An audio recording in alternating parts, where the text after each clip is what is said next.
Yo, what's good, man? It's your boy O.N.E once again, bringing you 60 seconds of substance. Today we're coming out of the book of Titus, chapter 1, verses 10 through 16, talking about the elder's task. For there are many insubordinate, both idle talkers and deceivers, especially those of the circumcision, whose mouths must be stopped, who subvert whole households, teaching things which they ought not, for the sake of dishonest gain. One of them, a prophet of their own, said, Cretans are always liars, evil beasts, lazy gluttons. This testimony is true. Therefore rebuke them sharply, that they may be sound in the faith, not giving heed to Jewish fables and commandments of men who turn from the truth.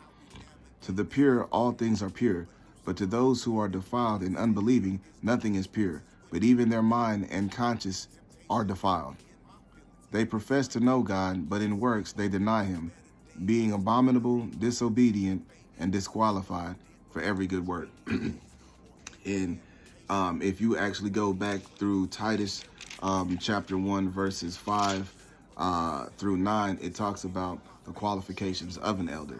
All right, but so now, once you have the qualified elders, what the elders are tasked with is making sure that the other elders are qualified as well. And so you don't want to have false teachings, all right? And so you'll have some of these elders who they hold fast to tradition, all right, over relationship.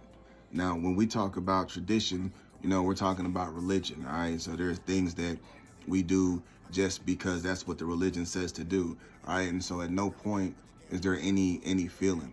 And that's why Christ references Isaiah back in Matthew 15, verses 8 through 9, when he says, These people draw near to me with their mouth and honor me with their lips, but their hearts are far from me, and in vain they worship me, teaching as doctrines the commandments of men. All right, because they're so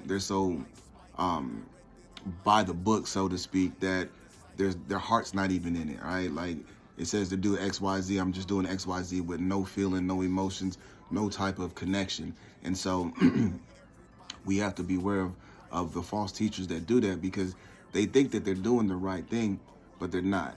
And that's why verse 16 ends by saying they profess to know God, but in works they deny him, right? Because how many times do you see that Christian that walks around like they're holier than thou, and they know scripture, but the attitude, that demeanor that they have is not Christ-like, and you can tell because that vibe and that energy that you feel, it's not from the Father.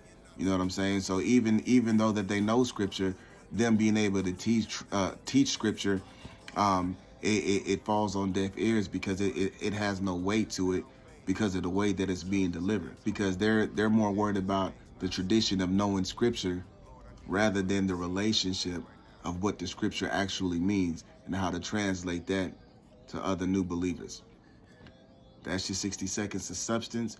And remember, God is inspirational substance.